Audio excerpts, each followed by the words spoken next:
जय हिंद सभी फौजियों को। तो चलिए शुरू करेंगे आज की क्लास को। आज की हमारी आर्मी परीक्षा 2024 जीके क्लास शुरू होने जा रही है। रोज शाम 6 बजे हम सभी लाइव क्लास अटेंड करते हैं आर्मी परीक्षा की। आर्मी परीक्षा 2024 की कंटिन्यू क्लास कर रहे हैं हम सभी। और यकीन मानो बिल्कुल यही सवाल आपको आर्मी पेपर में देखने को मिलेंगे, क्योंकि हम केवल उन्हीं सवालों को बना रहे हैं जो कि आपके लिए वेरी वेरी इंपॉर्टेंट है। आज जो हम सभी पिछले 5 सालों के 50 सवाल करेंगे। आज जो हम सभी पिछले 5 वर्षों के 50 सवालों को देखने वाले हैं, जिसमें आपका जीके भी रहेगा और साइंस भी रहेगा। प्रीवियस ईयर के वीवीआई क्वेश्चन जो वेरी वेरी इंपॉर्टेंट सवाल हैं, उन सभी सवालों को आज हम लोग करने जा रहे हैं। तो बहुत ही इंपॉर्टेंट होने जा रहा है आपके लिए आज का क्लास। जल्दी से सभी लोग एक एक बार इस क्लास को शेयर कर दीजिएगा अपने सभी दोस्तों तक। आपके जितने भी दोस्त आर्मी परीक्षा की तैयारी कर रहे हैं, 2024 में आर्मी भर्ती में बैठना चाह रहे हैं, उन सभी तक ये पेपर पहुंचाइए, शेयर करिए। इसके साथ साथ सभी लोगों को लाइक कर देनी है, और जो भी चैनल पे पहली बार जुड़े हैं वो सभी शेयर जरूर कर देंगे। तो चलिए शुरू करेंगे आज की क्लास को। क्वेश्चन नंबर 1 के साथ शुरू करेंगे। उससे पहले आप सभी ये जान लो कि जो नोटिफिकेशन है वो 1 से लेके 8 फरवरी के बीच में कभी भी आ सकता है। ज्यादा चांस 4 से लेके 8 फरवरी के बीच का है, क्योंकि आर्मी ने बोला है कि वो पहले सप्ताह में नोटिफिकेशन निकाल देंगे अग्निवीर भर्ती का। और जो एग्जाम है यह देखो अप्रैल महीने में हो जाएगा। बात करें कब होगा, तो 15 अप्रैल से लेके 20 अप्रैल के बीच में आपकी कभी भी जो है एग्जाम करवाई जा सकती है। तो बहुत कम टाइम है आपके पास पढ़ने का। पढ़ाई पे लगिए, खुद को पढ़ाई की ओर लेके जाइए और बिल्कुल पढ़ाई पे फोकस करिए। बात करें कि सर कितना सही करेंगे तो सिलेक्शन हो जाएगा, तो देखिए टोटल 50 क्वेश्चन आएगा। 50 में से जितना भी लोग 35 प्लस कर दोगे उनका सिलेक्शन कोई नहीं रोकेगा। इस बार इतने में सभी लोगों का मेरिट में नाम आ गया है। तो आज का क्लास शुरू कर रहे हैं, और आज भी मैं टारगेट दे रहा हूं आपको 50 में से 30 करने का। देखते हैं कौन कौन जो है आज 50 में से 30 करेंगे। वीडियो के कमेंट बॉक्स में सभी लोगों को कमेंट करके जरूर बताना है कि आपने 50 में से कितने सवालों को सही किया है। तो चलिए शुरू करते हैं क्वेश्चन नंबर 1 के साथ आज की क्लास को, आज की सेशन को शुरू करने जा रहे हैं। क्वेश्चन नंबर 1 से शुरू करेंगे। क्या देखो दिया हुआ है कि गुजरात के बारदौली सत्याग्रह 1928 का नेतृत्व किया। Led the Bardoli Satyagraha of Gujarat 1928। खिलाफत आंदोलन की शुरुआत किसने की? ये वाला सवाल आप लोग देखे हैं, पूछा था, उसी पर जुड़ा हुआ सवाल है कि गुजरात का जो बारदौली सत्याग्रह हुआ उसका नेतृत्व जो है किसके द्वारा किया गया, उसमें की शुरुआत किसने की? चलो जी, क्या होगा सही जवाब? बिल्कुल सही, सब लोग करने की कोशिश करना और बताना। तो जो बारदौली सत्याग्रह है इसकी शुरुआत देखो की गई है ए एंड बी दोनों के द्वारा। ठीक है, किस किसने की है तो ध्यान रखिएगा, सरदार वल्लभ भाई पटेल ने भी की थी और मेहता बंधु ने भी की थी। तो ए वाला भी सही है और बी वाले भी सही है, मतलब कि सी वालों का ऑप्शन यहाँ पर बिल्कुल सही है। ठीक है, चलो अगला सवाल भी पढ़ेंगे।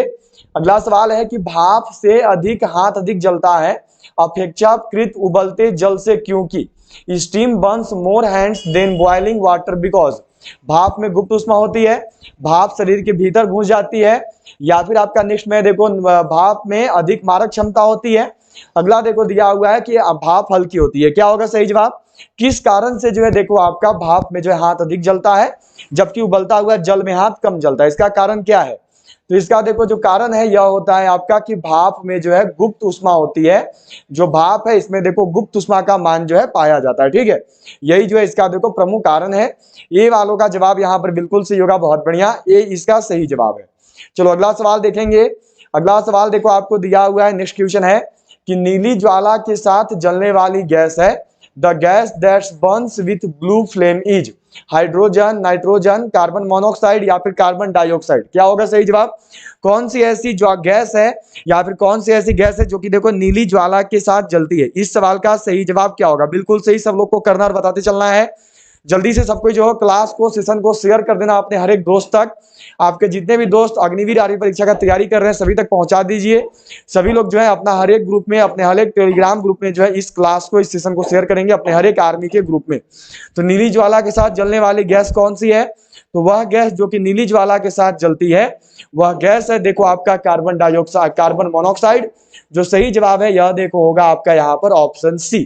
ठीक है, चलिए चलेंगे अगला सवाल पे। अगला सवाल यहाँ पर देखो दिया हुआ है, नेक्स्ट क्वेश्चन मिला है आपको। देखो क्या सवाल यहाँ पे मिला हुआ है आपका कि किसी परमाणु के परमाणु द्रव्यमान और द्रव्यमान संख्या के अंतर को क्या कहते हैं? What is the difference between the atomic mass and mass number of an atom called? क्या होगा सही जवाब? चलिए बिल्कुल सही, यहाँ पर सभी को करना और बताना है। परमाणु क्रमांक या फिर आपकी परमाणु संख्या या द्रव्यमान क्षति या फिर इलेक्ट्रॉन की संख्या? क्या होगा सही जवाब?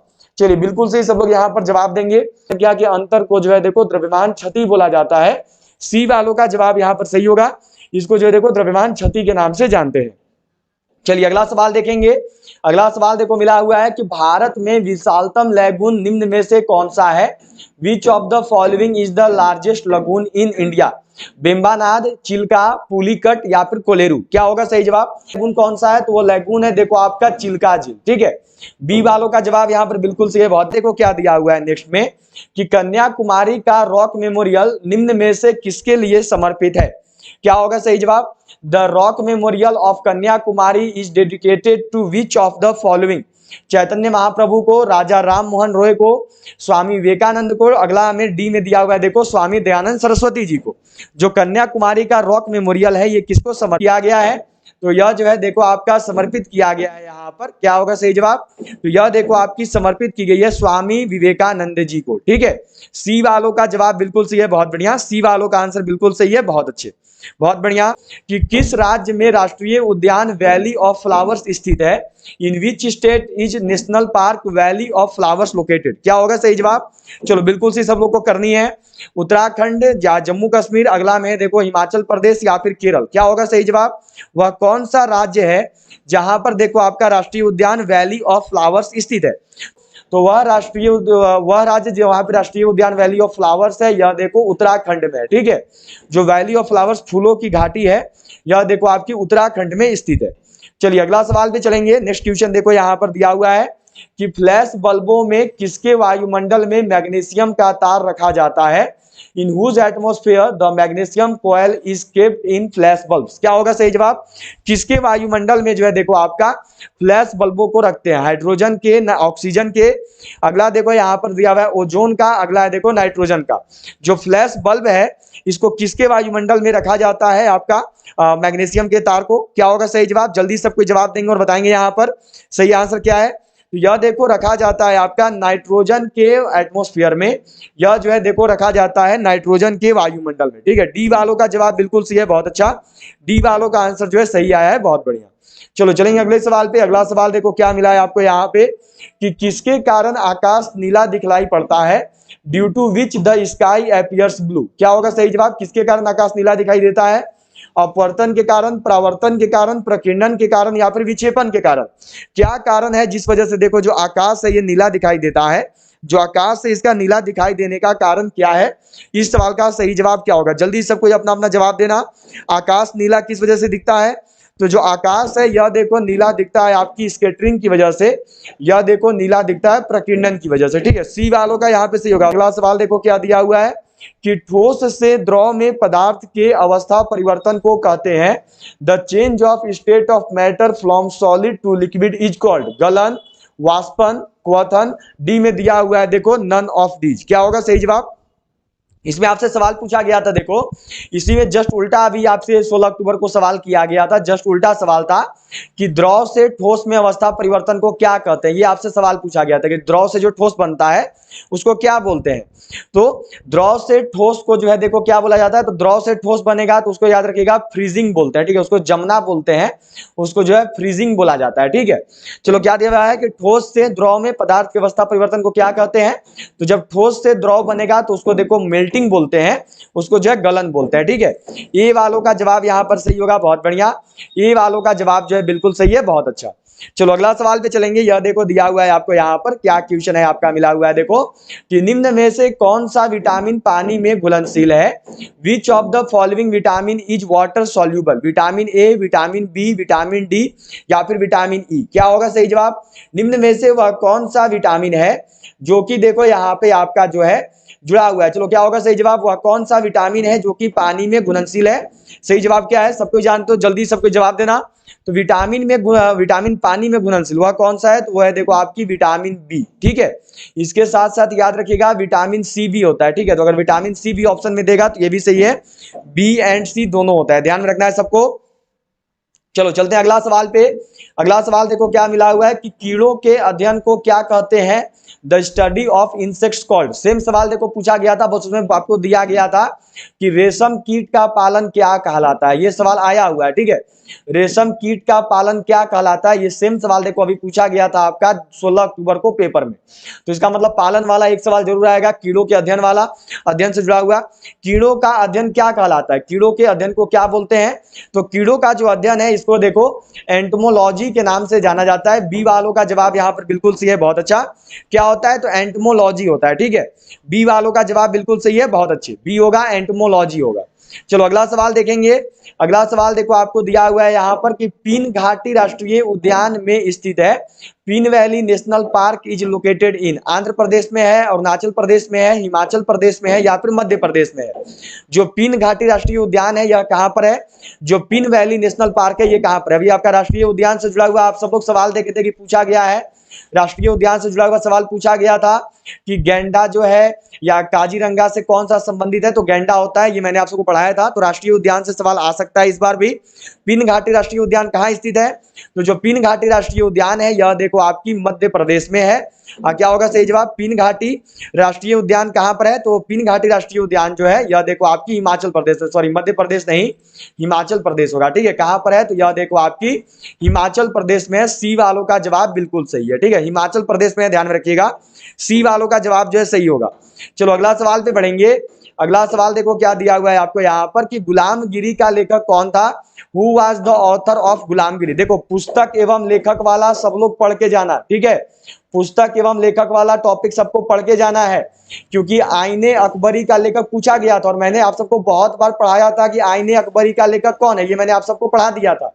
अब पुस्तक एवं लेखक वाला से सवाल जो है पूछा गया है 16 अक्टूबर को, तो सबको को ये वाला टॉपिक पढ़ के जाना है, ठीक है, पुस्तक एवं लेखक वाला। तो ध्यान में रखिएगा सबको, ये टॉपिक मैंने पढ़ा दिया है, प्लेलिस्ट देखो मैंने बना दिया, जितना भी टॉपिक का अभी तक क्लास हुआ है जीके जीएस का उन सबका प्लेलिस्ट बन गया है। तो प्लेलिस्ट से जाके आप सभी पूरा का पुराना क्लास फ्री में अटेंड कर सकते हो। गुलामगिरी के लेखक कौन है? तो गुलामगिरी के लेखक है देखो ज्योतिबा फूले, ठीक है, बी वालों का जवाब बिल्कुल सही होगा। और आपका 16 अक्टूबर का पेपर में आया था कि आईने अकबरी के लेखक कौन है? तो आईने अकबरी के लेखक है देखो अबुल फजल, सबको ध्यान में रखेंगे, ठीक है। चलिए चलते हैं अगला सवाल पे। अगला सवाल देखो क्या दिया हुआ है, नेक्स्ट क्वेश्चन है यहाँ पर कि प्रकाश संश्लेषण से संबंधित गैस है, which gas is related to photosynthesis. प्रकाश संश्लेषण से जुड़ा हुआ सवाल इंडियन आर्मी हमेशा पूछती है, ठीक है। अभी आपका पूछा गया था 16 अक्टूबर वाले पेपर में ही पूछा गया था कि पौधे भोजन किस क्रिया के कारण बनाते हैं, तो प्रकाश संश्लेषण के कारण जो है वो भोजन का निर्माण करते हैं। अब मानो आपसे पूछ दिया जाएगा कि प्रकाश संश्लेषण से संबंधित गैस कौन सी है, तो वह देखो कार्बन डाइऑक्साइड है, ठीक है। प्रकाश संश्लेषण के दौरान पौधे कौन सा गैस ग्रहण करते हैं, तो ग्रहण करते हैं, याद रखिएगा, कार्बन डाइऑक्साइड, ठीक है। और अगर पूछा जाएगा कि पौधे कौन सा गैस छोड़ते हैं, तो पौधे देखो गैस छोड़ते हैं ऑक्सीजन, ठीक है। सब लोग ध्यान में रखिएगा, क्लियर होना चाहिए। प्रकाश संश्लेषण किस रंग में सबसे अधिक होता है, तो याद रखिएगा लाल रंग में सबसे अधिक होता है, ठीक है। ये सब चीजें कुछ ऐसी हैं जो कि आपको याद रखनी है, क्लियर रखिएगा, सबको ध्यान में रखिएगा क्योंकि पूछा जाएगा, ठीक है। चलो तो चलते हैं अगला सवाल पे। अगला सवाल देखो आपको क्या दिया हुआ है, नेक्स्ट क्वेश्चन मिला है यहाँ पे। सवाल है कि विद्युत मात्रा की इकाई क्या है, what is the unit of electric quantity. मैंने पूछ दी इसी टॉपिक में से, एक आया कि लंबाई का एसआई मात्रक क्या है जिसका आंसर मीटर होता है, और एक पूछा गया किलोवाट घंटा किसका इकाई है। और ये दोनों का दोनों सवाल देखो मैंने आपको ये एसआई मात्रक वाला टॉपिक में पढ़ाया था। देखो हर एक सवाल पूछा जा रहा है जो भी टॉपिक मैंने आपको पढ़ा रखा है। विद्युत मात्रा की इकाई क्या है, तो विद्युत मात्रा की इकाई देखो एम्पियर होती है, ठीक है। ओम किसका मात्रक है, तो ओम देखो मात्रक है प्रतिरोध का। वोल्ट किसका मात्रक है, तो यह देखो मात्रक है विभवांतर का। और कूलाम किसका मात्रक है, तो यह देखो मात्रक है आपका विद्युत आवेश का। ये सब चीज सब लोग को ध्यान में रखना है, ठीक है, क्योंकि हर साल पूछा जाता है, इस साल भी पूछे जाने का पूरा उम्मीद है। चलिए बढ़ेंगे अगला सवाल पे। 16 अक्टूबर को तो आ भी गया आपका। अगला सवाल देखो दिया गया है यहाँ पे कि पहली औद्योगिक क्रांति किस देश में हुई थी, in which country did the first industrial revolution take place. आप लोग खुद से बताओ कि ये वाला सवाल मैंने आपको पहले पढ़ाया था कि नहीं। बहुत बार जो है मैं आपको ये वाला सवाल पढ़ा चुका हूं, पहली औद्योगिक क्रांति किस देश में हुई, यह जो है यहाँ पे आप लोग को करना है और बताना है। क्या होगा सही जवाब, पहला औद्योगिक क्रांति किस देश में हुआ है, क्रांति कहां पे हुई है, तो यह देखो यह ग्रेट ब्रिटेन में, ठीक है। डी वालों का जवाब बिल्कुल सही है, बहुत बढ़िया, डी वालों का आंसर बिल्कुल सही है, बहुत अच्छा। चलो अगला सवाल पे बढ़ेंगे। अगला सवाल देखो आपको दिया गया है कि किसी द्रव का वाष्पीकरण होने से उसका तापमान, the temperature of a liquid due to evaporation, बढ़ेगा, घटेगा, तेजी से बढ़ेगा, डी में दिया हुआ है अपरिवर्तित रहेगा। क्या होगा सही जवाब? क्या होता है जब भी किसी द्रव का वाष्पीकरण होता है तो उससे उसके तापमान पर क्या प्रभाव पड़ता है, उससे उसका तापमान क्या होता है? जल्दी सब लोग जवाब देंगे और बताएंगे। यहाँ यह देखो घटने लगता है, ठीक है। बी वालों का जवाब बिल्कुल सही है, बहुत बढ़िया। क्या होता है? तो घटता है। चलो अगला सवाल पे चलेंगे। अगला सवाल देखो दिया गया है कि वायुमंडल में सर्वाधिक मात्रा में विद्यमान अक्रिय गैस कौन सी है? Which is the most abundant inert gas in the atmosphere? Argon है, क्रिप्टॉन है, हीलियम है या फिर नियॉन है? क्या होगा सही जवाब? वायुमंडल में सर्वाधिक मात्रा में विद्यमान अक्रिय गैस कौन सी है? वायुमंडल में सर्वाधिक मात्रा में जो है कौन सी गैस पाई जाती है? इस सवाल का सही जवाब क्या होगा? जल्दी सबको जवाब दो अगर बताओगे।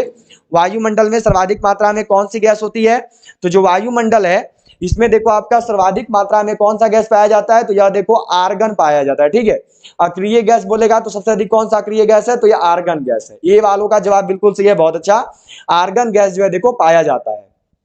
चलो अगला सवाल देखो आपको दिया गया है कि एक ही प्रकार के परमाणुओं से मिलकर बना पदार्थ कहलाता है, तत्व कहलाता है, यौगिक कहलाता है, मिश्रण कहलाता है या फिर द्रव कहलाता है? क्या बोलते हैं?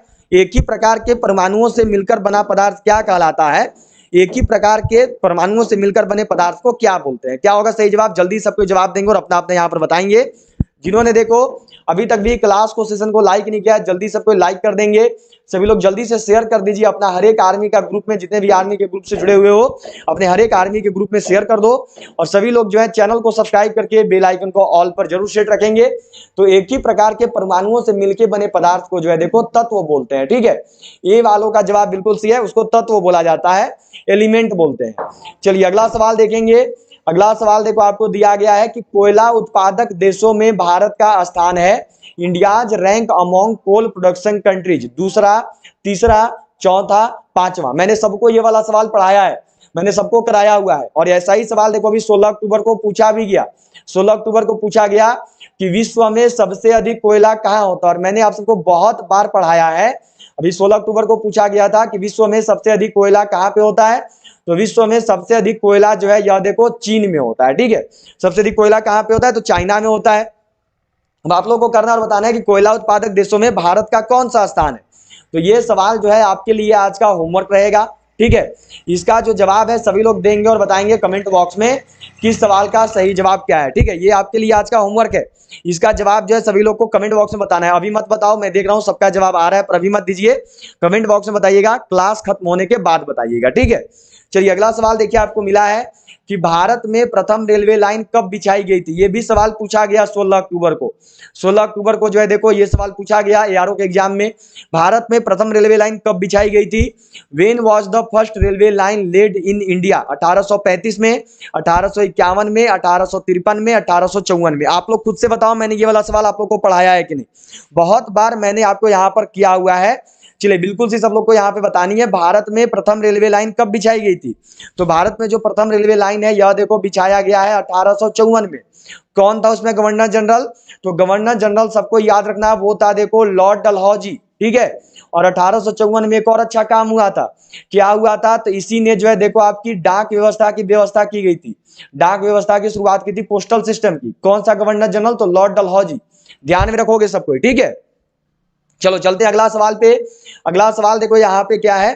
अगला सवाल यहाँ पे नेक्स्ट क्वेश्चन पे चलेंगे। यह देखो दिया गया है कि पत्तियों का हरा रंग प्रदान करता है green grips green colour tulips. सबको जानते हैं, सही जवाब क्या होगा? सभी को लगभग पता है। क्रोमोप्लास्ट, क्लोरोप्लास्ट, ल्यूकोप्लास्ट या फिर टोनोप्लास्ट। पत्तियों को हरा रंग कौन प्रदान करता है?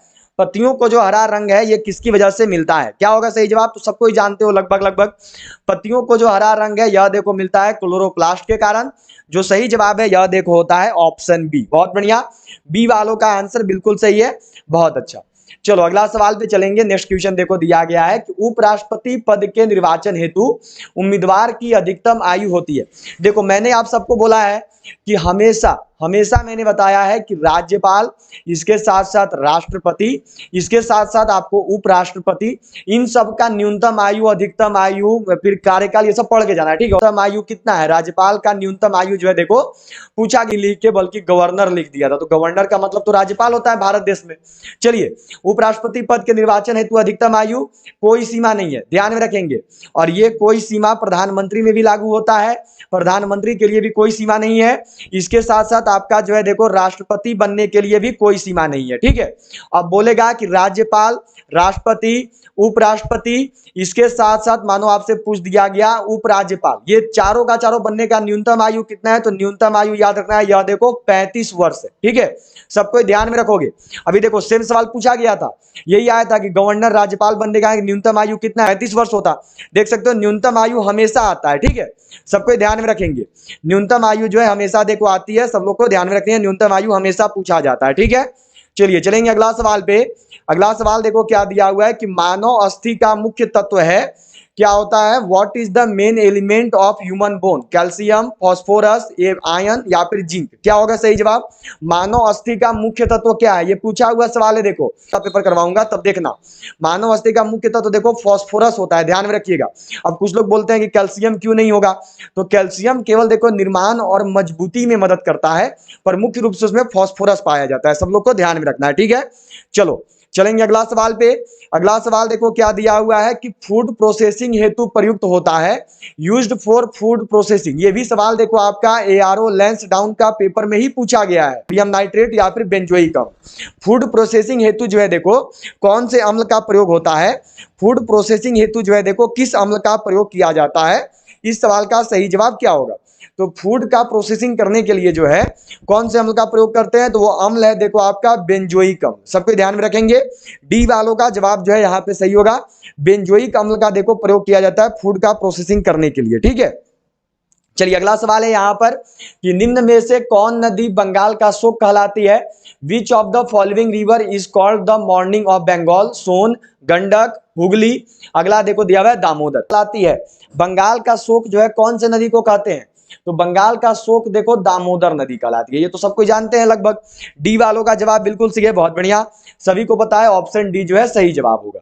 चलो अगला सवाल है यहाँ पे आपका देखो कि यदि किसी प्रतिरोधक तार को लंबा किया जाए तो उसका प्रतिरोध, if a resistive wire is lengthened then its resistance. क्या होगा सही जवाब? यदि किसी प्रतिरोधक तार को लंबा करेंगे तो उससे उसके प्रतिरोध के साथ क्या होता है? उसके कारण जो उसका प्रतिरोध है वो क्या हो जाएगा?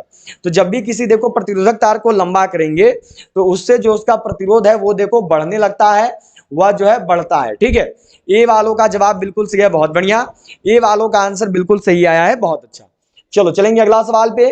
अगला सवाल देखो आपको दिया हुआ है यहाँ पर कि संसद का अस्थाई सदन है, the permanent house of the parliament is? Lok Sabha, Rajya Sabha, उपयुक्त दोनों, डी में है इनमें से कोई नहीं। क्या होगा सही जवाब? संसद का अस्थाई सदन कौन सा है? संसद का अस्थाई सदन किसको बोलते हैं? संसद का अस्थाई सदन किसे कहा जाता है?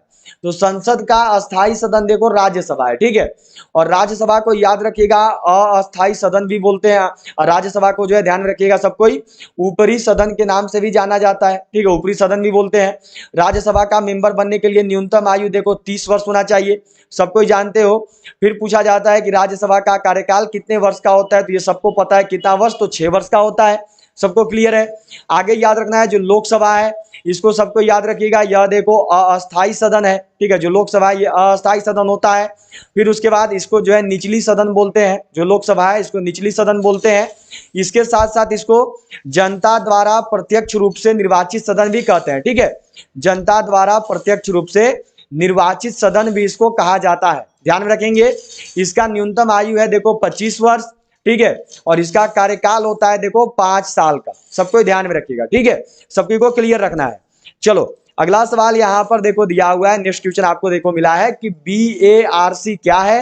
What is BARC? चलो जी, BARC का फुल फॉर्म बताओ जरा, 30 नंबर सवाल है। BARC का फुल फॉर्म क्या होता है? सबको जानते हैं, जल्दी सबको जवाब देंगे। BARC का फुल फॉर्म क्या है? BARC क्या है? तो जो BARC है इसको देखो बोलते हैं भाभा एटॉमिक रिसर्च सेंटर, ठीक है। बी वालों का जवाब यहाँ पर बिल्कुल सही है, बहुत बढ़िया, बी वालों का आंसर जो है देखो यहाँ पर सही होगा।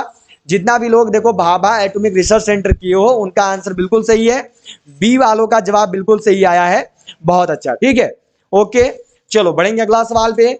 अगला सवाल देखो क्या दिया हुआ है, नेक्स्ट क्वेश्चन यहां पर मिला है आपको। देखो अगला सवाल मिला हुआ है कि कार्बन का सर्वाधिक शुद्ध रूप है, the purest form of carbon is कोयला, चारकोल, हीरा, ग्रेफाइट। क्या होगा सही जवाब? कोयला का क्या है तो यह देखो हीरा होता है।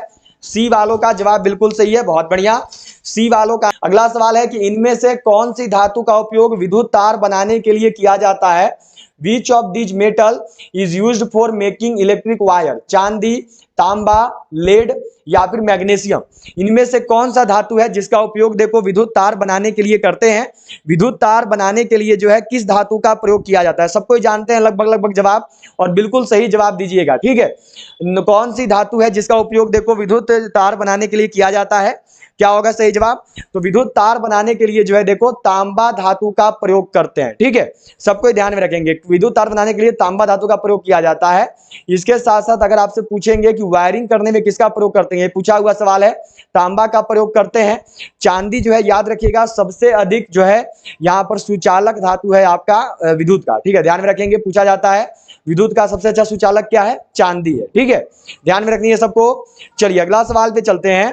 अगला सवाल देखो क्या दिया हुआ है, नेक्स्ट क्वेश्चन मिला है आपको कि निम्न में से कौन सी पर्वत चोटी संसार की दूसरी सर्वोच्च पर्वत चोटी है? गॉडविन ऑस्टिन, कंचनजंगा, नंदा देवी, नंगा पर्वत। क्या होगा सही जवाब?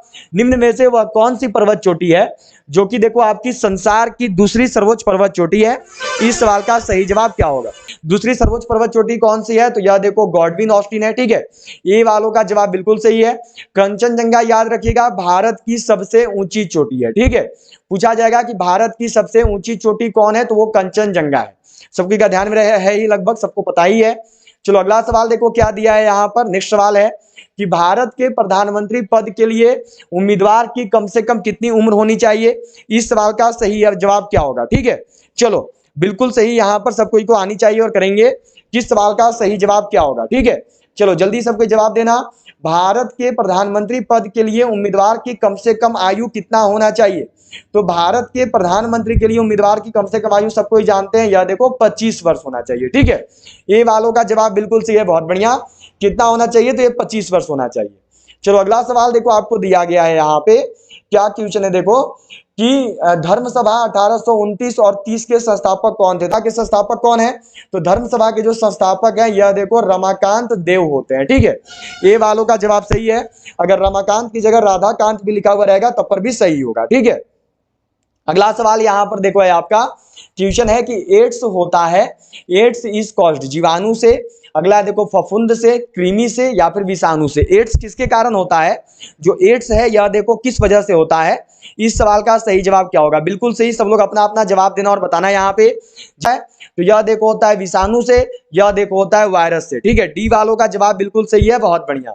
चलो अगला सवाल देखो दिया हुआ है यहाँ पे, नेक्स्ट क्वेश्चन है कि यदि किसी चलती हुई वस्तु के वेग को दोगुना कर दिया जाए तो उसका और उसकी तुरंत दोगुना हो जाएगा, गतिज ऊर्जा दोगुनी हो जाएगी, गतिज ऊर्जा 4 गुनी हो जाएगी या फिर भार दोगुना हो जाता है? आप सब देखते क्या होता है, तो उससे जो है देखो उसका जो गतिज ऊर्जा है ये 4 गुना हो जाता है, ठीक है, सी वालों का जवाब बिल्कुल सही है, बहुत बढ़िया।